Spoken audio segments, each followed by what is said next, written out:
सिंध हुकूमत का खवातीन के लिए 1 फरवरी से पिंक बस चलाने का फैसला, जिसका किराया सिर्फ 50 रुपए होगा। सिंध हुकूमत ने खवातीन के लिए 1 फरवरी से पिंक बस सर्विस चलाने का फैसला किया है। सूबाई वजीर ट्रांसपोर्ट शर्मील मेमन की ज़ेर सदारत इजलास में मुलाजमत पेशा खवातीन की सफरी मसाइल को मद्देनजर रखते हुए ये फैसला किया गया है कि खवातीन के लिए मखसूस पिंक बस सर्विस पहले मरहले में कराची के 2 रूट्स पर चलाई जा रही है। इब्तदाई तौर पर एक रूट मॉडर्न कॉलोनी से बरास्ता Shahrah Faisal Metropole IA Chundrigar road से मैरीवेदर टावर तक है, जबकि दूसरा रूट मैरीवेदर टावर से सदर के रास्ते जिला सेंटर तक जाएगा, जो बाद में चला जाएगा।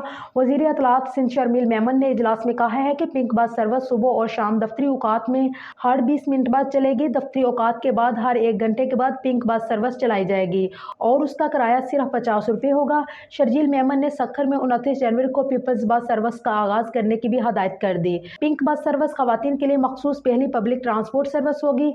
पिंक बस सर्विस के लिए इब्तदाई मरहले में 8 बसें हासिल की गई हैं। पहला रूट कामयाब होने की सूरत में दूसरे रूट के लिए बसें तैयार की जाएंगी।